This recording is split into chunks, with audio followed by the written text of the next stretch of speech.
Carlos Montouto, ¿qué hay? Buenos días. ¿Qué tal? Buenos días a todas, buenos días a todos. Un martes más aquí en Radio Clara para leerles lo que hay. Monotema, nazificación y No, propaganda de guerra. lee. Aprende usted a leer. ¿Qué pone? Monotema, nazificación, entre comillas, Desnazificación. pues se te ha olvidado escribir el D. ¿A poner el des? ¿No está puesto el des? Pues yo lo digo bien. Has quitado. Yo lo digo bien. Aquí. Desnazificación. Pues yo lo puedo enseñar a la cámara para que lo vea la gente lo mal que escribe. No Ah, se ve nada. no se ve nada, se ve una pantalla en blanco, así que va a dar igual. Vale, Desnazificación. Quedará como la propaganda de guerra de la que vamos a hablar hoy. vale. Tú dices una cosa, yo digo la contraria. Yo lo escribí bien. No, pues yo tengo aquí, pero bueno, pero eso no se ve, igual lo has trucado. Así que, pues eso, de eso vamos a hablar hoy, ¿no? Vamos, eso es lo que tú me has dicho. Yo siempre os dejo elegir. Después, si no me gusta, lo borro. Pero ¿Qué va? No te atreverías. Si no, no, a ver cómo rellenas luego. no, lo como relleno, aunque ponga, puedo poner a Manolo Escobar, a Joan Manuel Serrat. Tengo aquí. Pues sí, bueno, Sí, a Manolo Escobar. sí, Bueno. Vamos a hablar de cosas serias y vamos a dejarnos de tonterías.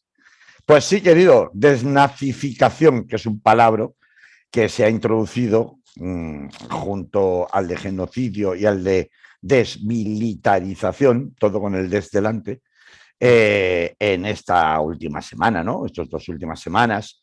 Y bueno, pues ayer aquí en la edición de lunes de Es lo que hay, estuvo Rafa Cid hablando largo y tendido de la propaganda de guerra de Vladimir Putin, sí, señor. pero yo quiero hoy hacer un poco de contraste, un poco por compensar y equilibrar un poco la información, porque lo primero de todo tenemos que saber, y no se nos tiene que olvidar, y se nos olvida con mucha frecuencia, y ahí andan los debates y las bofetadas en todas las redes sociales desde que empezó el conflicto en Ucrania y la invasión rusa, y digo abiertamente invasión,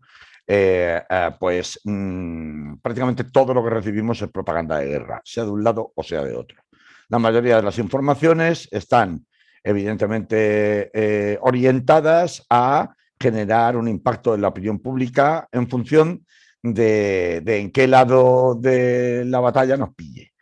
Desde ese punto de vista, pues ha habido abundantísima información para demostrar las atrocidades, la composición, la megalomanía de Vladimir Putin, porque nosotros en España nos ha tocado estar en el lado del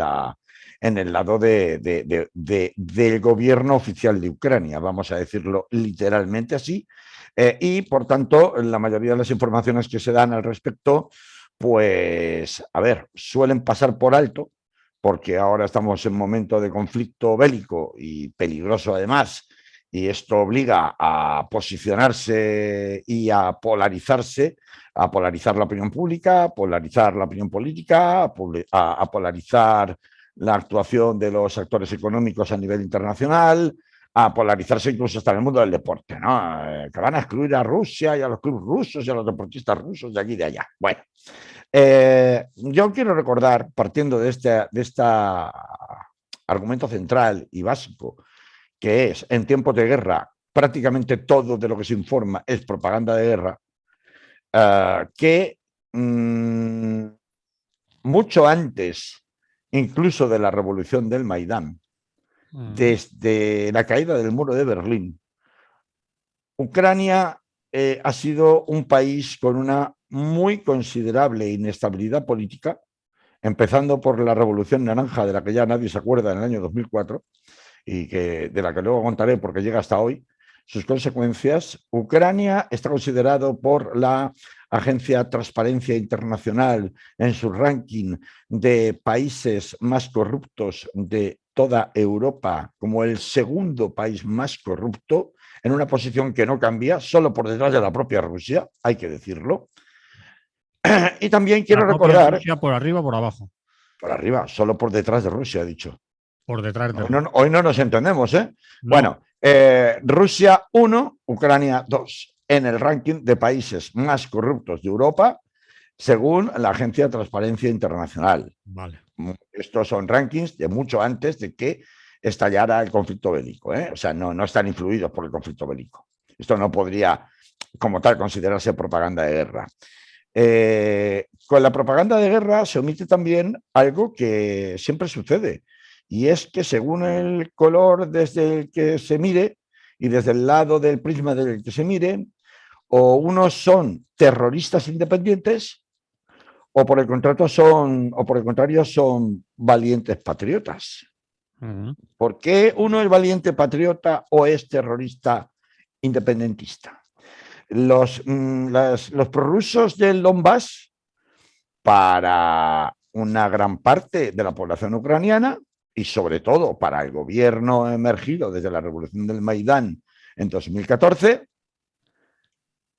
en particular con el gobierno de Poroshenko, que es el que luego fue sucedido, el que luego fue sustituido por el gobierno actual de Zelensky con las elecciones de 2019, pero que estuvo en el poder desde 2014, es decir, desde la revolución del Maidán hasta 2019, pues consideraba a la población prorrusa pues prácticamente terroristas independientes, no solamente Poroshenko. Ahora hablaremos de otras personas muy influyentes de la vida política ucraniana, como Yulia Timoshenko, que llegó a amenazar directamente de muerte a los 8 millones de rusos que vivían en Ucrania, no solamente en el Donbass.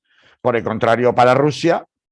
Dime, Manolo. No, utiliza la palabra terroristas independientes, querrás decir independentistas, sí, porque si no suena más a... Sí, terroristas independentistas. Terroristas independentistas, sí, perdón.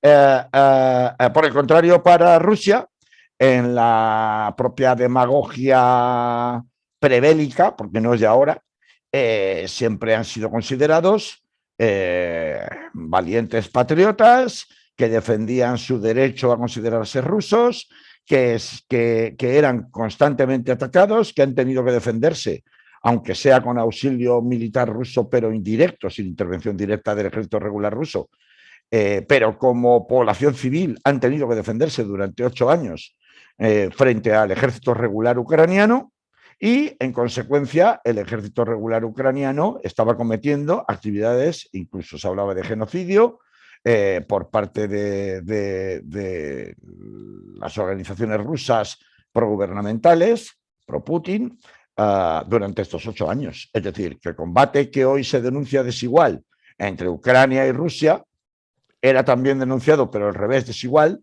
entre el ejército regular ucraniano y las milicias prorrusas, milicias civiles prorrusas de Donbass.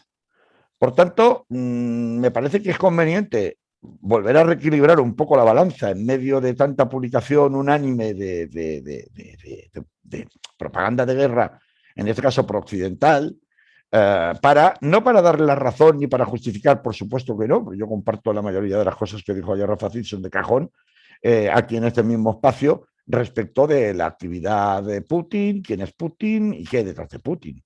Pero me parece conveniente echar un vistazo para atrás y escarbar un poco más en no solamente quién es Zelensky, sino cómo se han llegado a formar los gobiernos de Ucrania de un tiempo, de unos años, durante todo el siglo XX, desde la Revolución Naranja hasta ahora. Antes he hablado de Yulia Timoshenko y ahora hablaremos de cuando Putin, bueno, la delegación rusa en nombre de Putin se reúne en el día de ayer durante 5 horas para tratar de llegar a un supuesto acuerdo de paz con la delegación del gobierno ucraniano de Zelensky en la frontera entre Bielorrusia y Ucrania, y salen de la reunión diciendo, bueno, nos volveremos a reunir y será en breve, aunque no han dicho cuándo. Pues es perfectamente entendible que haya dos planteamientos que son absolutamente irreconciliables. Uno, por el cual la delegación rusa sigue manteniendo prácticamente las mismas peticiones desde inicio de la invasión de Ucrania por parte de las tropas rusas, que son la desmilitarización y la desnazificación. Claro, el palabra desnazificación parece muy forzado, porque desde la propaganda de guerra pro-occidental, pro-gobierno ucraniano actual, se produce con frecuencia un blanqueamiento de los gobiernos rusos, no solamente de Zelensky. Ahora entraremos más a fondo con Zelensky, quién está detrás de Zelensky, pero desde el principio se produce, desde el Maidán, se produce un blanqueamiento constante cuando, por ejemplo, se dice, hombre, pero es que la extrema derecha no tiene representación parlamentaria en el gobierno Zelensky desde las elecciones de 2019, en la legislatura, en el Parlamento no está representado. Bueno, es falso, sí está representado, lo que pasa es que con una minoría aparente que no real, muy importante. Se esconde detrás de esta argumentación, de este blanqueamiento, también que hay, vamos a ver, el Ministerio del Interior, tras el cual se han reagrupado prácticamente todas las milicias nazis pro-ucranianas que se dejaron ver en la revolución del Maidán, bajo la figura de Arsén Avakov, que es el único ministro prácticamente que no ha cambiado desde el gobierno de Poroshenko, surgido tras la revolución del Maidán en 2014 hasta la fecha.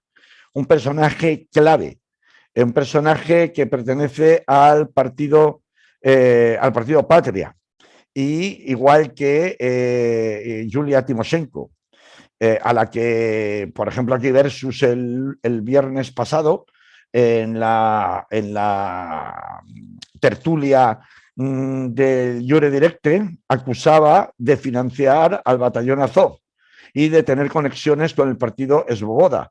El partido Svoboda es uno de los partidos de extrema derecha más rancia, que efectivamente solo tiene un diputado actualmente, pero Arsén Avakov es, sin ninguna duda, el personaje clave, por eso se mantiene, que agrupa toda la extrema derecha precisamente en el entorno de las fuerzas y cuerpos de seguridad del Estado y en el entorno de la inteligencia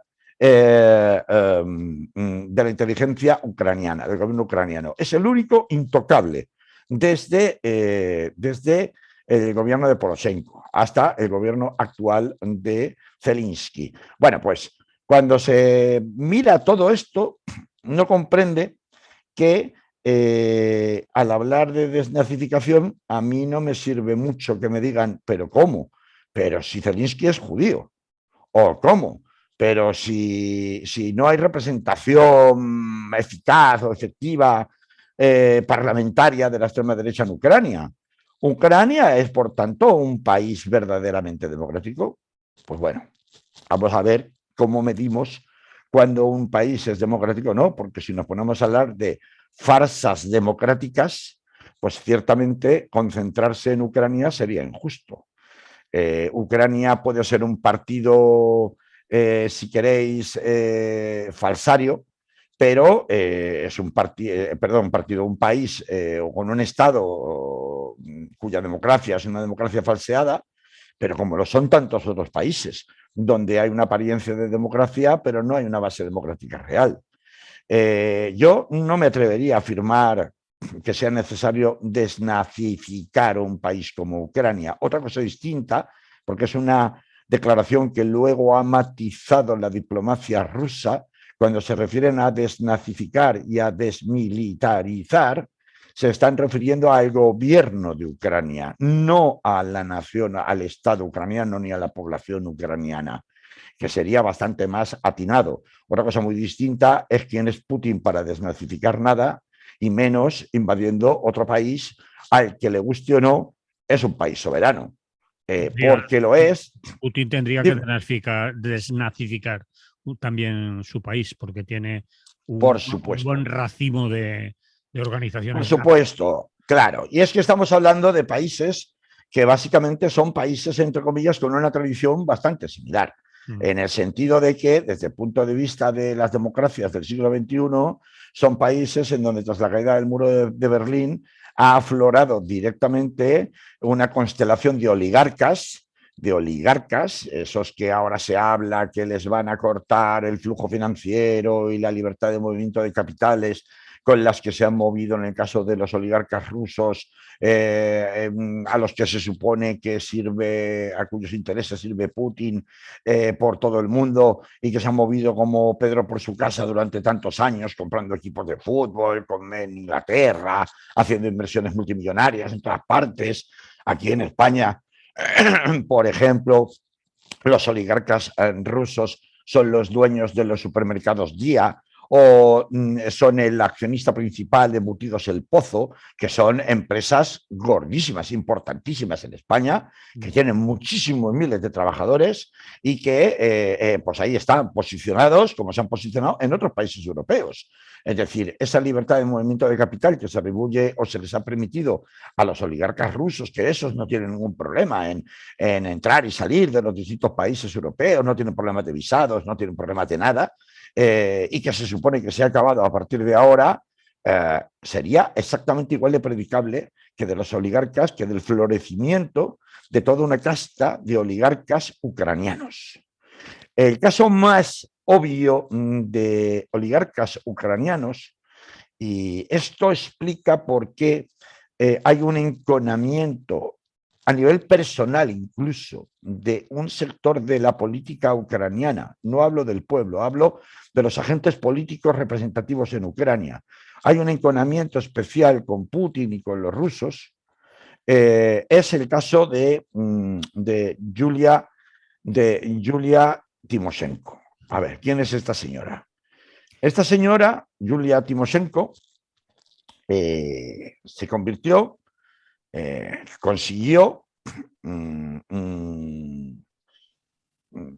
consiguió convertirse en una de las principales imágenes de la llamada Revolución Naranja, que se produjo en el año 2000, entre el año 2001 y el año 2004, y que permitió el triunfo de Víctor Yushchenko en las elecciones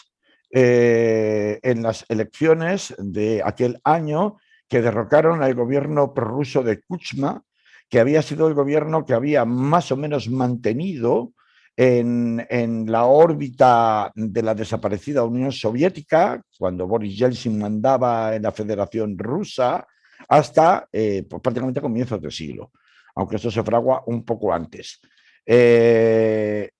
La señora Yushchenko había estado, además de apoyando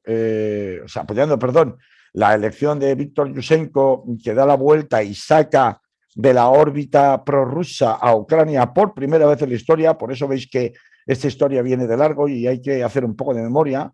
Por eso, para entender qué es lo que está pasando ahora y por qué el conflicto es tan difícil de terminar por la vía diplomática, más allá de las veleidades megalómanas e imperialistas de Putin, más allá de eso.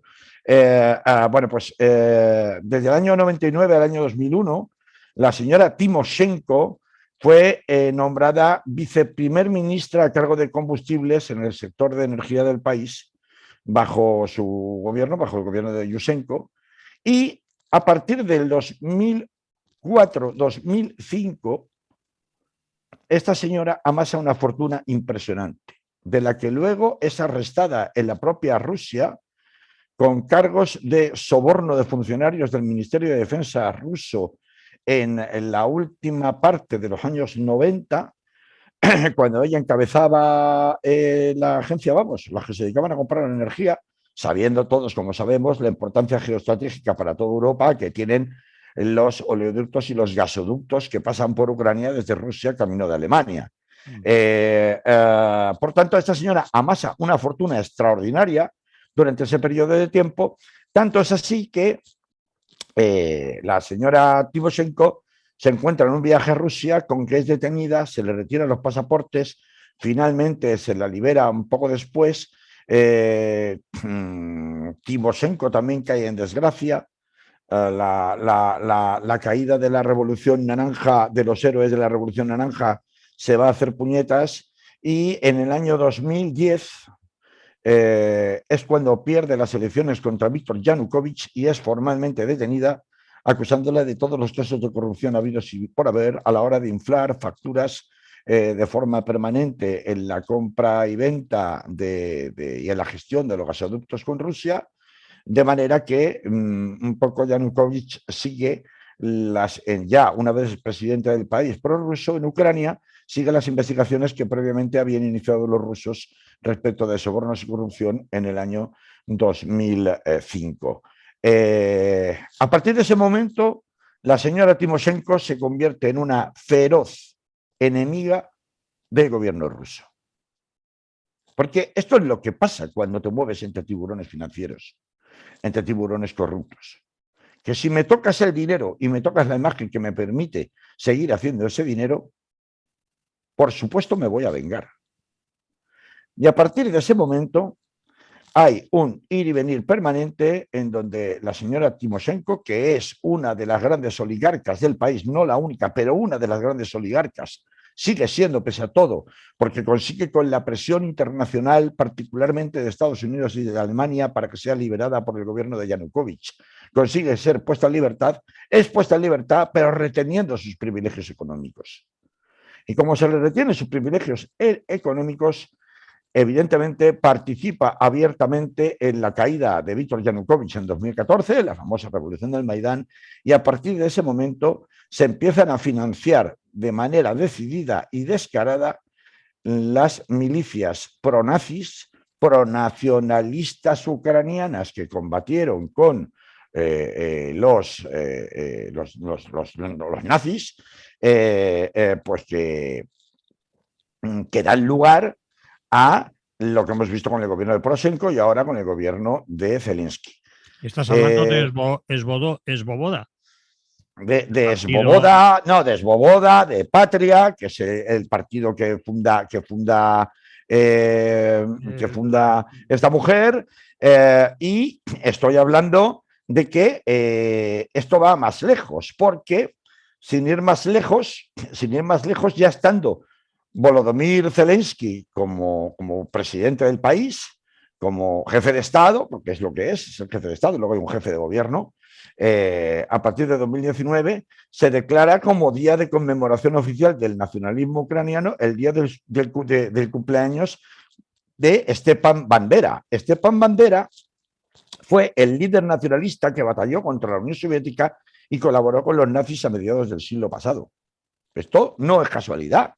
Es decir, los símbolos del nacionalismo ucraniano son, por una razón, entre otras, histórica, uno, antirrusos. No voy a decir anticomunistas, voy a decir antirrusos.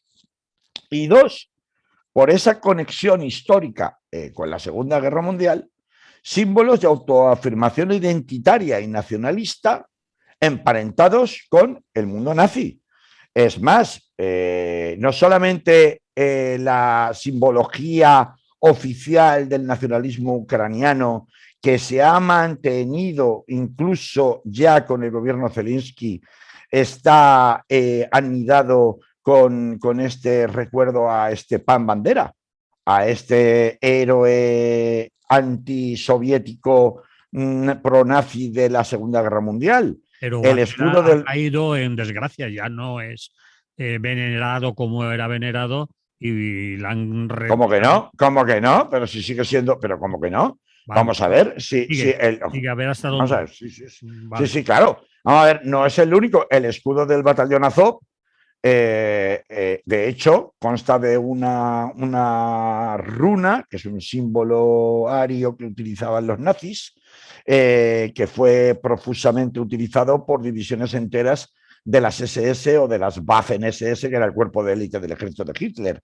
Es decir, existen conexiones de las que perfectamente Zelensky se podía haber alejado, pero que no pueden alejarse, conexiones, me refiero, con un pasado antirruso y pronazi, por esa conexión histórica que mencionábamos, que se mantienen en el gobierno de Zelensky, pese a que, todo hay que decirlo, el gobierno de Zelensky, bueno, hay que saber quién es Zelensky, ¿no? Volodymyr Zelensky, estamos liando a la gente con tantos nombres y además con apellidos, si se llamara. Sí, bueno, pero el presidente Zelensky lo conoce todo el mundo, porque sale en televisión constantemente ahora.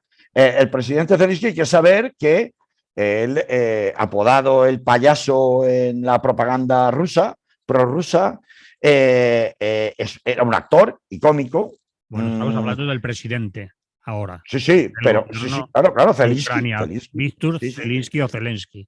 Volodymyr Zelensky, sí. Vale. Volodymyr Zelensky. Yo quería volver, Carlos, perdona, dime. para dejar claro lo que he dicho, y leo textualmente que al señor Bandera, por referirnos Stepan Bandera, sí. Stepan Bandera, que fue sustituido democráticamente elegido, cuyo gobierno retiró el honor que se había concedido a Bandera. Los homenajes a Stepan Bandera provocaron la propuesta del Tribunal Europeo de Justicia, ya que se consideraba el mayor aliado de la Alemania nazi en Ucrania.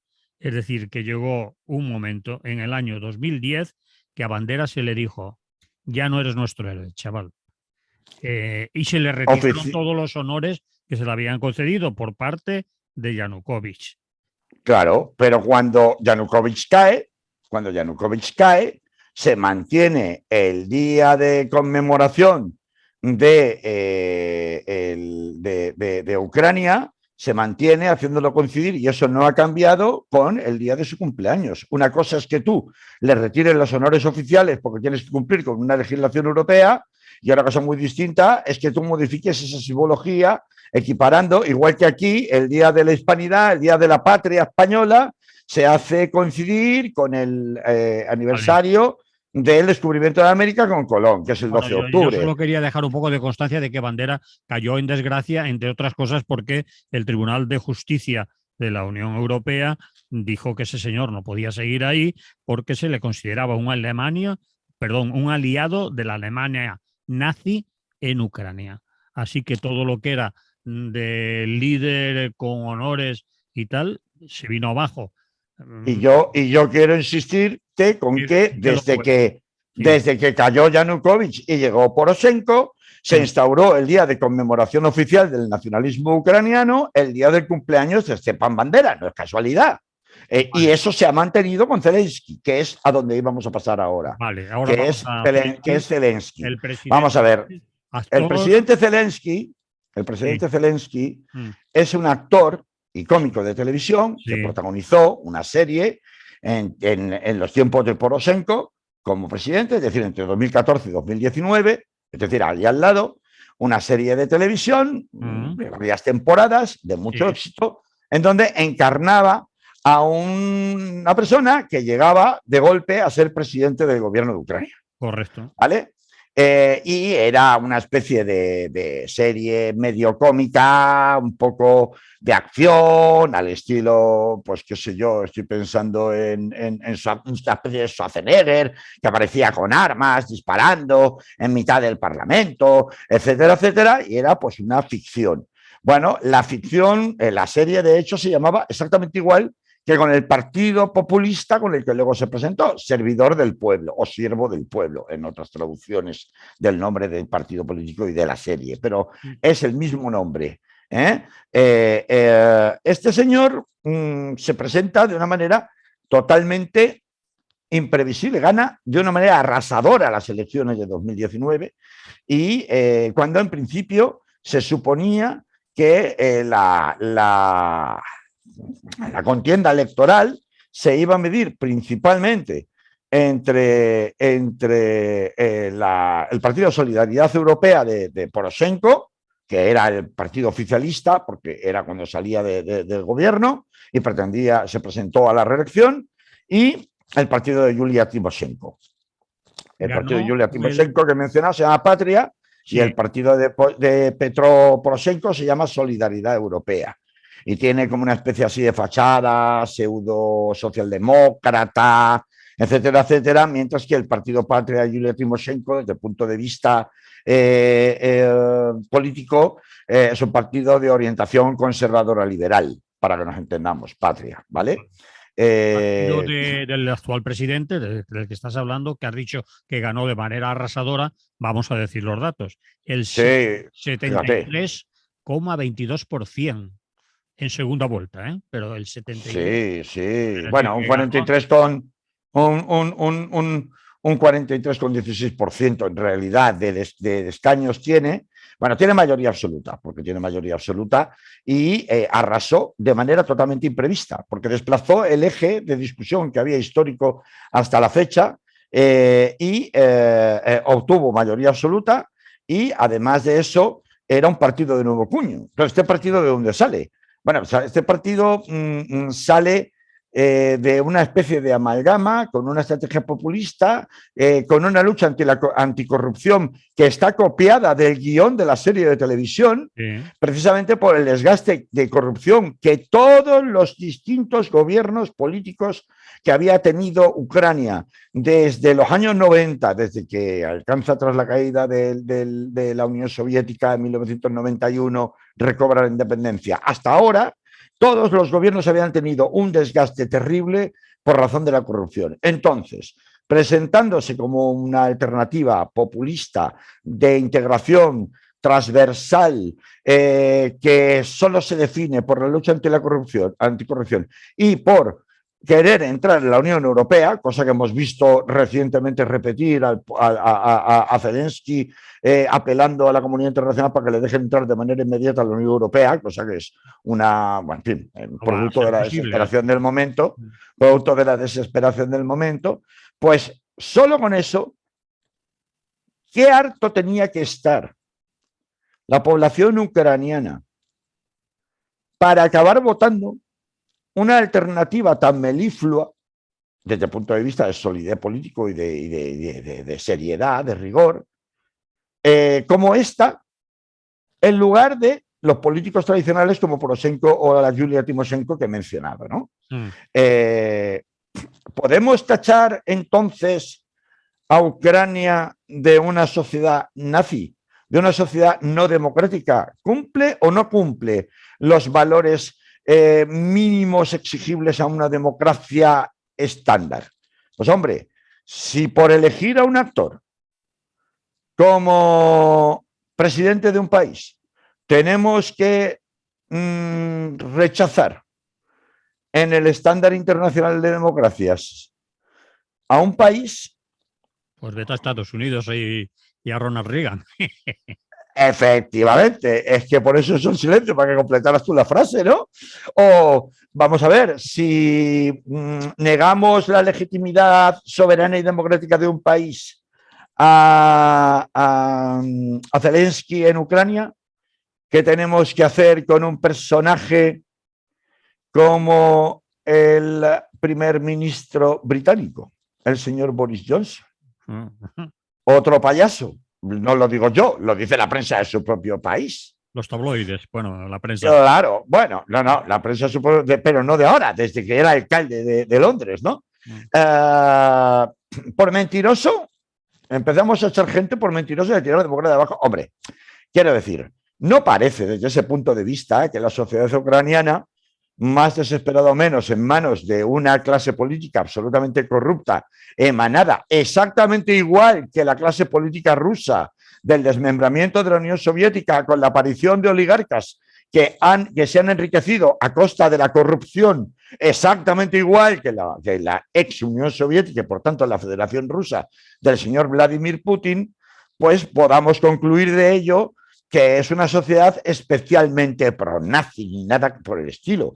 Si bien es cierto que tiene toda una serie de estigmas y toda una serie de inercias que anudan su propia identidad como nación, identidad nacionalista, a toda una serie de inercias y simbologías que son antirrusas y pronazis. Y esto es lo que genera una auténtica división brutal en todo el país. Porque, a ver, Yanukovych, recordemos que no lo pusieron ahí los rusos. A Yanukovych, aunque fuera prorruso, igual que había sido Kuchma al principio, salieron de unas urnas. La mayoría de la población prorrusa y no prorrusa los votó.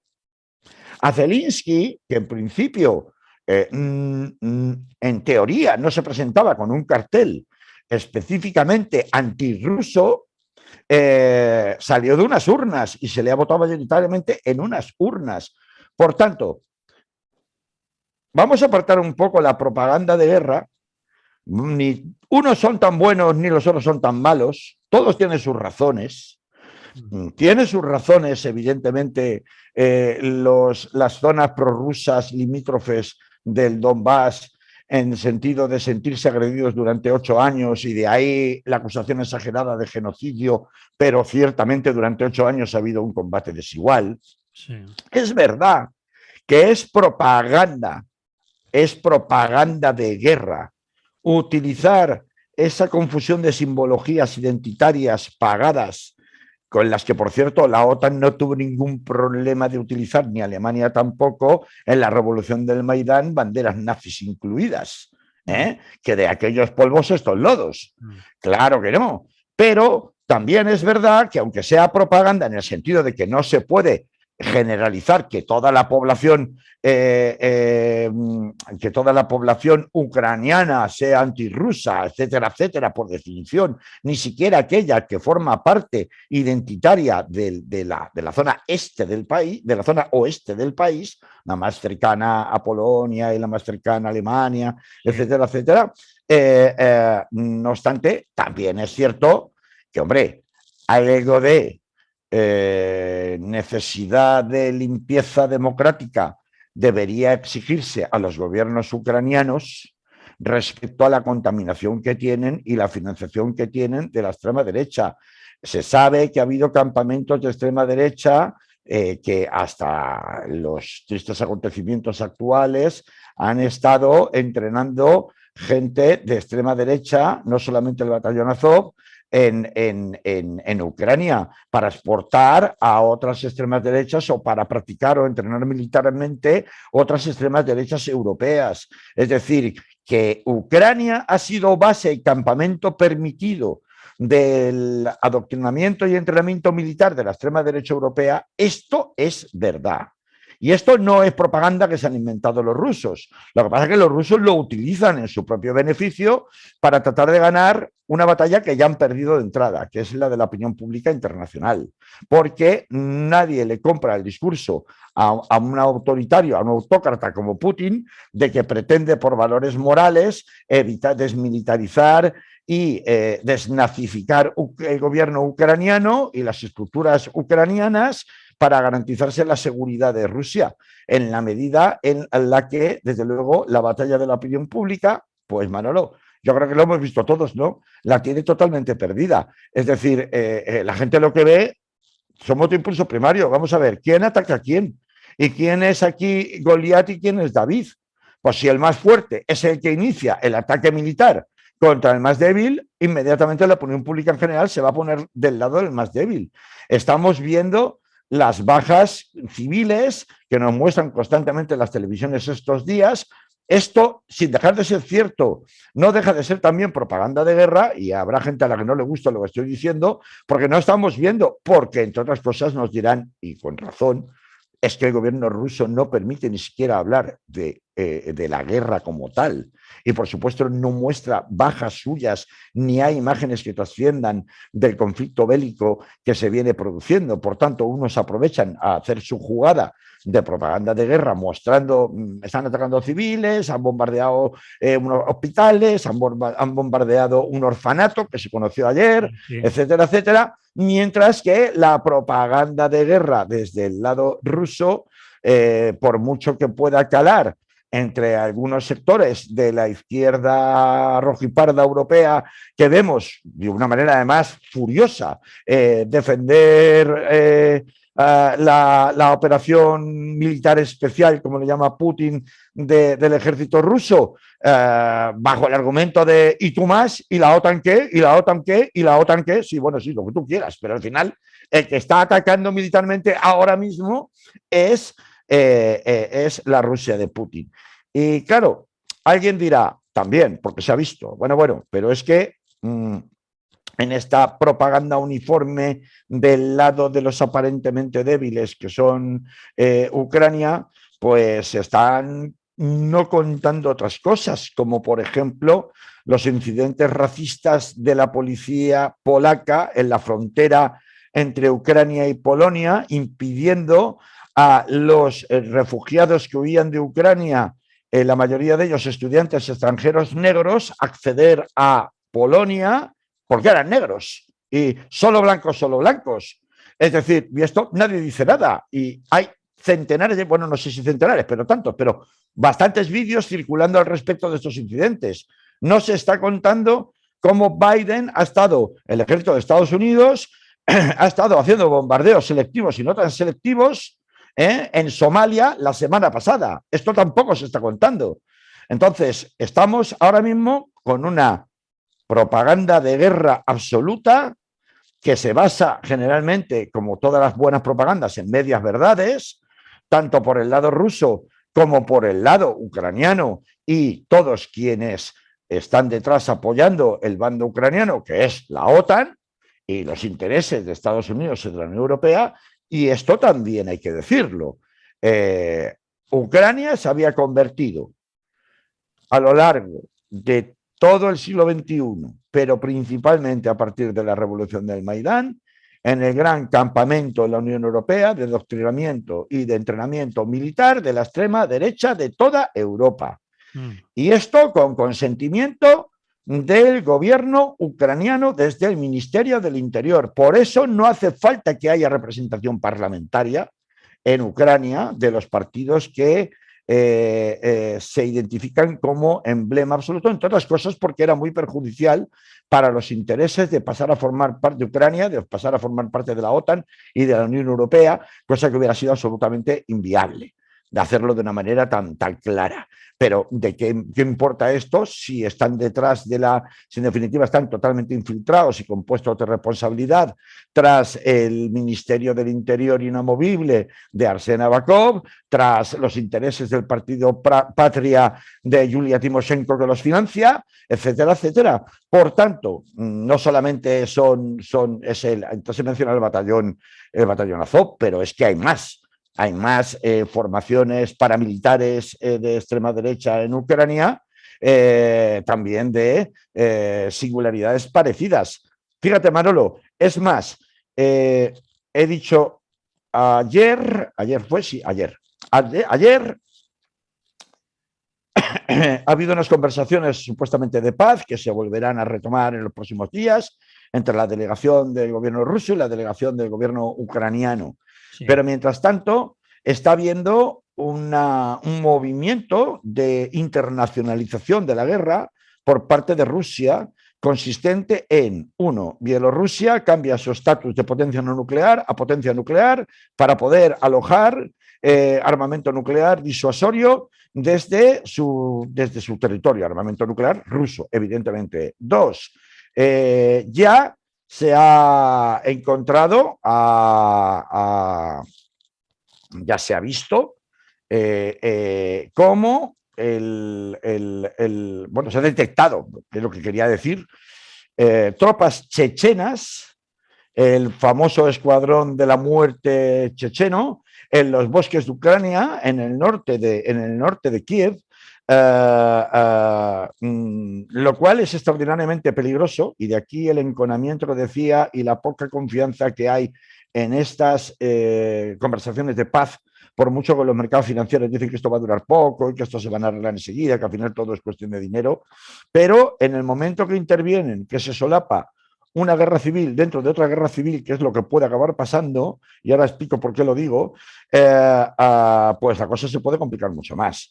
Mira, todos sabemos que bajo el gobierno primero de Boris Yeltsin y luego bajo el gobierno ya de Putin, hubo dos guerras en Chechenia. En la primera guerra, bajo gobierno de Putin, bueno, pues los rusos acabaron retirándose. En la segunda, bajo el gobierno de Yeltsin, perdón. En la segunda, bajo el gobierno de Putin, pues resulta que ahí no, ahí ya a sangre y fuego se impuso, y desde entonces gobierna el país uno de los señores de la guerra más feroces de toda la zona, que es Ramzan Kadyrov. El gobierno en Chechenia es musulmán y la victoria a sangre y fuego de las tropas rusas unidas al señor de la guerra Kadyrov provocaron una prácticamente limpieza étnica de Chechenia, tras la segunda guerra.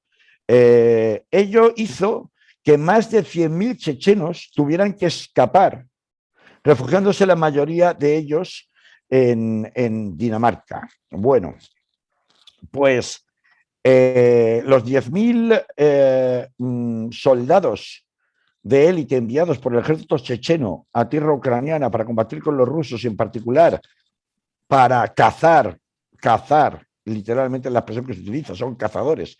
Es decir, estamos hablando de tropas de élite que se dedican a perseguir específicamente objetivos previamente seleccionados. Bueno, pues estos 10.000 chechenos se van a encontrar en el frente con el batallón Georgias Dudayev. Dudayev, para el que no se acuerde, fue el presidente checheno depuesto tras la Segunda Guerra Chechena, la que provocó la llegada al poder de Kadyrov en consonancia con los intereses de Putin y el exilio de Dudayev. ¿Podéis imaginaros lo que puede pasar si en el frente ucraniano se encuentran las fuerzas de Dudayev, del batallón Dudayev, de exiliados ucranianos que odian a los rusos, frente a sus enemigos viscerales, que son las fuerzas de Kadyrov, que actualmente mandan en Chechenia con poder, con auxilio de Rusia, de la Rusia de Putin? Pues si esto no es una internacionalización de la guerra, que venga Dios y lo vea. De forma que o vamos a dejar a Dios tranquilo y que venga quien sea y lo vea. Pero en definitiva, cuento esto para deciros, la polarización, si en términos de propaganda de guerra es enorme, y aquí la sufrimos y lo vemos en las opiniones de las redes sociales y en los medios de comunicación en general, la polarización en el conflicto bélico es, como veis, absolutamente irreconciliable. Y, por tanto, las soluciones que puedan darse parece muy, muy difícil que puedan venir de la vía diplomática, al menos en este momento. Y, desde luego, lo que no nos ha de permitir, porque creo que ya se nos acaba el tiempo, sí, o lo que no deberíamos permitirnos es comprar sin más discursos que son propia y estrictamente discursos de propaganda de guerra, tanto por un lado ni por el otro. En los dos lados cuecen habas, cuece historia de corrupción, cuece historia de oligarcas, cuece historia de intereses muy oscuros por ambas partes y, por supuesto, en medio la población civil, que es la que siempre paga los platos rotos. Pero con todo y con eso ya vemos que va a ser difícil que los discursos de no a la guerra vayan a servir mucho para resolver un conflicto de las proporciones históricas o historicistas que al menos una de las partes pretende darle, que es particularmente Rusia, ¿no? Así que vamos a mirarlo todo recordando en alerta siempre que estamos en tiempos de guerra y que todo es propaganda de guerra, y a no comprar los discursos así de manera tan sin meditar como venimos haciendo, ¿no? Bien, para terminar, dos cuestiones así breves, aunque sea con bola de cristal. ¿Cómo crees que puede terminar? Es decir, ¿Putin se conformaría con las negociaciones, bueno, por el Donbass, Donetsk y Lugansk, me dejáis tranquilo y se anexionan definitivamente como repúblicas con un estatus oficial como puede ser sí, cualquier otra república de la Federación Rusa. Ya. Vale. Y me conformo o qué quiere? Porque lo que no va a pretender es anexionarse, ni se lo van a permitir toda Ucrania. Hombre, ni siquiera tumbar al presidente Zelensky y el gran problema, claro, el gran problema es que vamos a ver, Putin ha venido, es indescifrable, porque ha venido mintiendo evidentemente todo el tiempo, no es creíble nada de lo que diga, y además ahora mismo se va a enfrentar a un aislamiento internacional que le parece que le está obligando a cometer incluso desproporciones mayores de las que ya ha cometido hasta la fecha, ¿no? Por ejemplo, la amenaza a Finlandia y la amenaza a Suecia son absolutamente novedosas. Son absolutamente novedosas incluso en el lenguaje del Kremlin. Finlandia dijo Entonces, ayer por la tarde-noche que enviaba armamento pesado. claro, Finlandia claro, enviaba claro. armamento a Ucrania. Alemania se acaba de Lo dijo anteayer. Alemania acaba de romper su neutralidad histórica de la Segunda Guerra Mundial en materia de armamento, de exportación de armamento, y pasa de haber donado 5.000 cascos, que era verdaderamente bastante ridículo al ejército ucraniano, a mandar armamento ya en condiciones, cosa que es la primera vez que hace su historia desde la Segunda Guerra Mundial. Es decir, este es el gran problema, por eso yo he mencionado la internacionalización, he puesto el caso checheno de un lado y del otro, ¿vale? Inmiscuyéndose en la guerra con Ucrania, pero es que, claro, la internacionalización puede ir a más, como estamos comentando y estamos viendo. ¿Qué va a hacer Putin? Porque, en definitiva, Putin es el que ha entrado, Putin es el que tendría que dar el primer paso para salir, ¿no? Claro. Entonces, ¿qué se va a conformar? Pues a mí no me parece muy sencillo que se limite a anexionarse o que se le permitiera anexionarse El Donbass. el Donbass, que se conforme con el Donbass. Y que le dejen en paz en Porque, Crimea, aunque ya lo tiene más o menos claro. a ver, yo siempre he defendido que la culpa de todo esto la tiene la OTAN, pero la tiene la OTAN porque ha permitido que esto llegue a este extremo, evidentemente, porque ha permitido y no ha tenido ningún escrúpulo en utilizar abiertamente a las fuerzas más reaccionarias y más pronazis, cosa que es un dolor histórico permanente en la madre Rusia. Desde el punto de vista histórico, todo lo que se quiera es que lo histórico es que hace mucho tiempo, es que, olvídate, no, perdona, o sea, la cantidad, los 80 millones de muertos que tuvo Rusia en la Segunda Guerra Mundial no los ha tenido nadie. Entonces, nadie. Entonces, eso no se olvida tan fácilmente y es muy fácil de apelar a ese sentimiento nacionalista por parte de Putin o de cualquier autócrata que pueda estar gobernando en ese país gigante.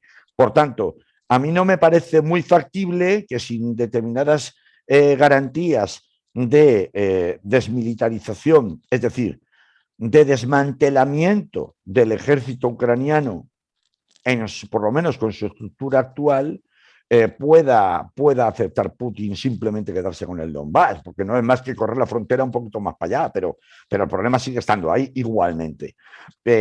Por otra parte, Zelensky y en general la población ucraniana del oeste no va a aceptar que Putin no les permita su aspiración supuestamente de una vida mejor entrando en la Unión Europea y entrando en la OTAN. Por lo tanto parece bastante obvio que la resolución del conflicto o se realiza a través de algún tipo de interposición de fuerza de paz, pues como hemos visto de cascos azules, que pueda garantizar durante tiempo una serie de medidas encaminadas a que el ejército ucraniano no pueda ser una amenaza, además de que efectivamente esté condicionado bajo una tutela internacional a que los movimientos que pueda dar desde el punto de vista de adscripción a alianzas militares, lo cual supone una renuncia a la soberanía de Ucrania, las cosas son como son. Claro. Pero o la cosa acaba yendo por ahí, que me parece poco probable que en las circunstancias actuales esto no lo permita, o si no se alcanza un acuerdo rápido, que no parece probable, que por mucho que se vuelvan a reunir mañana, pasado mañana, no se alcanza un acuerdo rápido, creo que vamos a contemplar un escenario de ocupación militar, que es lo que Putin sigue insistiendo que no tienen pretensión de hacer, pero dime tú cómo vas a desmilitarizar y desnazificar el ejército ucraniano y las fuerzas de seguridad ucranianas si no es por medio de una ocupación militar. Entonces, ese escenario de la ocupación militar lo podemos ver y eso puede suponer que en función de qué fuerte sea la resistencia una vez hayan entrado en Kiev definitivamente las tropas rusas y se hayan hecho con el control del Parlamento y con el control de las instituciones, cosa que podría no tardar demasiado. Es decir, no me parece probable que militarmente, por mucho que se venda propaganda de guerra, la feroz resistencia al ejército ucraniano, yo creo que en el momento que tengan las suficientes rutas de habituallamiento y tengan garantizada la logística para el ataque final, Kiev cae, vamos, en 3-4 días como mucho. No creo que vaya a durar más. Entonces, en cuanto lancen el ataque de verdad, que hasta ahora no lo han lanzado. Entonces, están ahí con las negociaciones, a ver si se lo evitan, garantizando corredores humanitarios para que salga la población de Kiev, pero visto el nacionalismo extremo de unos y de otros, parece muy poco probable que verdaderamente eso vaya a tener virtualidad y que, por tanto, sí podemos asistir, yo lo veo tristemente así, a un choque frontal, a una ocupación militar por parte del ejército ruso, y ahí viene el problema, y después que, ¿cómo vas a garantizar tú una ocupación indefinida ahí? Si la idea es negociar después con la comunidad internacional por parte de Rusia, pero ya desde una posición de fuerza en donde yo tengo el poder en Ucrania y me voy si me dais lo que quiero, porque si no, no me voy, pues en ese tira y afloja vamos a ver qué efecto tienen realmente las sanciones económicas de las que todo el mundo se burlaba inicialmente, pero como dijo Biden, y estoy de acuerdo con él por una vez, ¿y qué queréis? Es que o es esto o la Tercera Guerra Mundial. Y es que es verdad. Pero vamos a ver, las opiniones públicas europeas que tanto pían por esa boquita, ¿están dispuestas a coger el arma e irse a pelear contra los rusos? ¿Alguien? ¿Alguien en la Unión Europea está dispuesto a entrar en guerra contra Rusia? ¿Por quién? ¿Por Ucrania? Nadie, ¿eh? Entonces, que no hable tanto la gente desde los teclados y desde los móviles, porque está diciendo tonterías. Vamos a ver, un conflicto militar frontal con Rusia, ya sabemos lo que es. Aunque vaya de farol Putin cuando amenaza con sus armas nucleares. Ya sabemos lo que es. No te puedes permitir el riesgo. Por tanto, o tras ese escenario de inicial ocupación militar por parte de Rusia, se produce una negociación, pero pese a que lo haga sobre el terreno tácticamente por la ocupación militar desde una posición de fuerza, la negociación en realidad está debilitada con pies de barro por las sanciones económicas tan feroces que se le están imponiendo en el aislamiento internacional, o bueno, pues ahí estará el papel de China y veremos a ver China realmente si le corta el grifo, por lo menos parcialmente, o no se lo corta. El papel de China será clave en ese escenario futuro, pero vamos, yo doy por hecho que habrá invasión de Kiev y que habrá ocupación militar rusa. No le veo posibilidades de que esto sea un acuerdo al que se llegue antes, no se llega tan lejos para luego tirarte para atrás. Quedarse solo con el Donbass no le arregla nada a Putin desde su propia retórica, no le arregla nada. Y permitirle que se quede Ucrania, evidentemente, es un precedente tan altamente peligroso para todos los países del entorno, muchos de ellos que sí forman parte de la OTAN, que es un escenario que es impensable, ¿no?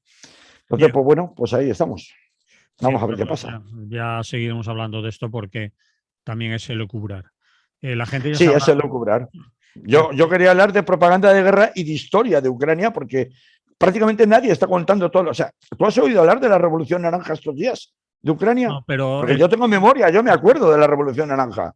No pasó hace tanto, ¿eh? La historia de Ucrania es tan larga y había que remontarse después de eso a años más atrás, hasta 1920, no, pero bueno, pero yo hablo de la.